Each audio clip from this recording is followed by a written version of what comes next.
So, Jerry Thornton, it's been a while. How you doing? I'm doing about as well as you can be expected at the end of the world and with the Patriots at 2-5. That's what I'm most concerned about. It's enough with the pandemic and you being in isolation. Of all the people in the world who must be struggling with the reality of 2-5, you're one of the first. You're the representative. You're the person who reps all of the fandom. And I'm like, how's he hanging in there?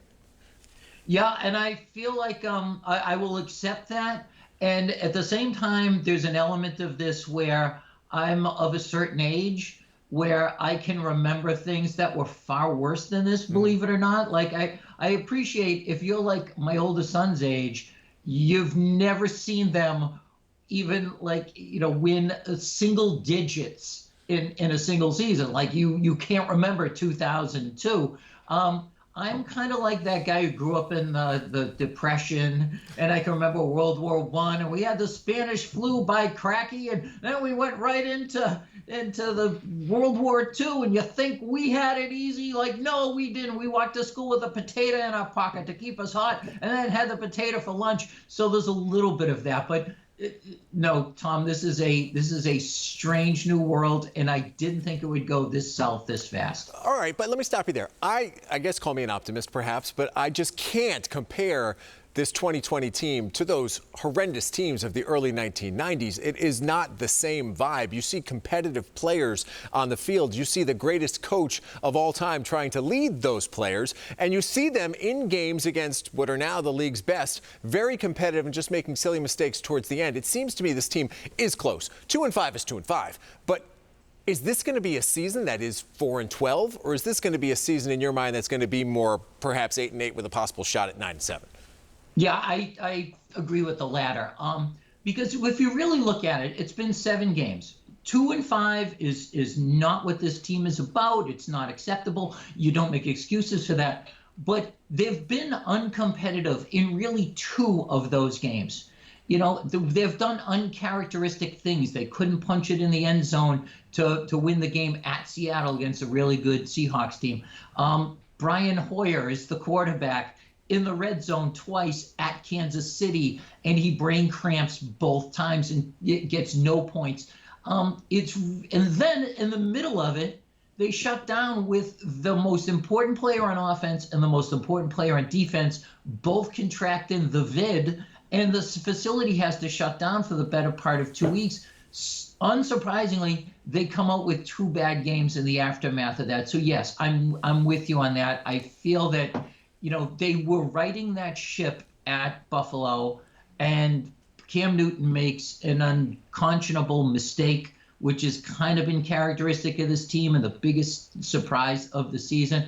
But I think they can figure this out. There are the elements there to become a power running team and a good defense and make this happen. And I think it was happening at Buffalo. So, yeah, I am not ruling out the idea of a 9-7 season. And that used to not sound good, but right now it would sound like a miracle. They'd get in the playoffs, given this year. Let me get your thoughts, though. Yeah. Do you have any fear that they lose tomorrow night's game? Okay, having seen the injury report, and I think it was one of those injury reports where it'd be easier to just list who is playing than who's not going to play. Yeah, I've actually got some concerns. I don't know that there's going to be a tight end on the roster. They're about to bring up a receiver off of the practice squad, and I defy anybody to name who he is or where he came from or anything about him.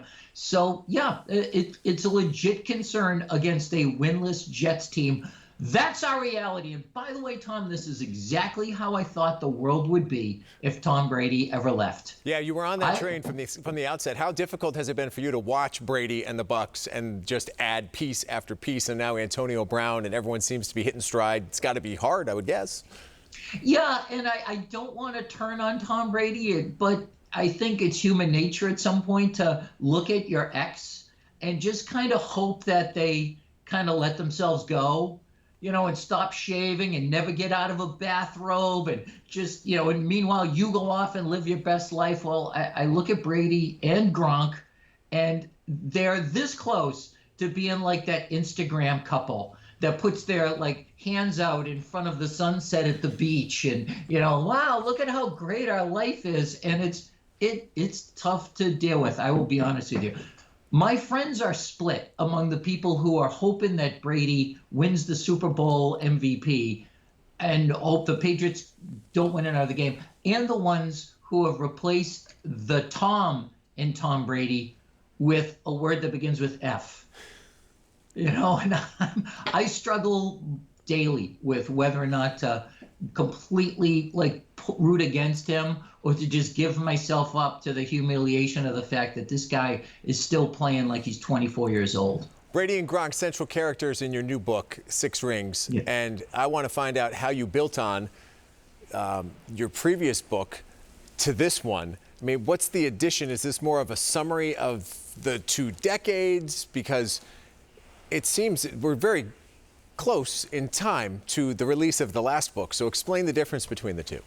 Yes, it's now we've got the sum total of, at the very least, what I call the Brady check epoch. It has a definite beginning, and now we see this definite ending, and it includes those elements that when it was 5 rings, they were coming off a fantastic win, in the Super Bowl against the Falcons, and what that all meant. A little bit of doubt in 2017. To now, you can see where the seeds of this kind of breakup began, and really not knowing last year from the outside looking in, but now we can see through the prism of time, through the hindsight, that Brady and Belichick at that point had just become like that couple that's having issues. And I look back now and I realize I was like the guy at the dinner table, and it's like, Jerry, can you ask Tom why he threw an incompletion on 3rd down? Well, Jerry, maybe you can ask Bill why I have a 39-year-old tight end. And I'm like, for the love of God, just either get together, figure this out, split up, go to couples counseling or whatever. But now we have the perspective that, yes, we can see where the wheels began to come off. And it's that, but it's also the looking back now through the whole 20 years, understanding big picture where these guys were, what they did in all this time, this remarkable story of, I think that's unique, not just in sports, but really in all of American pop culture. This team that came out of nowhere, that had the unpardonable sin of being irrelevant for 40 years, and then became America's sweetheart for about an hour and a half, right? And then refused to go away and refused to start to be bad so people could maybe start to embrace them a little bit. And the rest of the country turned them into history's greatest monsters.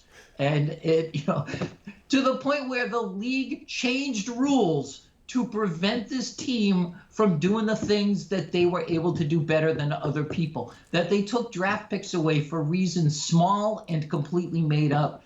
And, now that you realize that 20 years, it seems like it ended too soon, but you get the big picture of how remarkable it is to be good, as great as they've been for 2 full decades in a league that's designed specifically to make sure that you can't be good for more than a short period of time. Let me leave you with this. Knowing what you know and having done all the research that you've done about the players and the coaching staff and the ownership and how it all came together and came to a crescendo at the end, do you think this was the right year for it to end? Or inside, would you have liked to see him try to work it out for another season or 2? Look deep. Is this better for the team long term? I would love to see the Tom Brady that I see in Tampa, with a smile on his face and enthusiasm still with this team. But I don't think that was going to happen. I think they had finally run their course. 2 alpha males, 2 guys who are driven and obsessed with winning, got along as long together as they possibly could. Probably a few more years longer than it was reasonable to expect they could. So I think if Brady was here, it'd be a little bit more of the resting nasty face that we saw last year and his helmet being thrown. I think he just needed a change. I think the head coach needed a change. It looks terrible right now. Believe me, there's clearly, as we speak, a winner and a loser in that exchange. But the one guy I want to have in charge of this franchise in the history of the human race is in charge of this franchise. And I'm optimistic about the future, Tom. I hope you are too. 6 Rings is the book. Jerry Thornton's the author. It's great to always have you, and hang in there, and hopefully we won't have to live through another upset tomorrow night. Can't wait to see you again. Thanks very much for having me.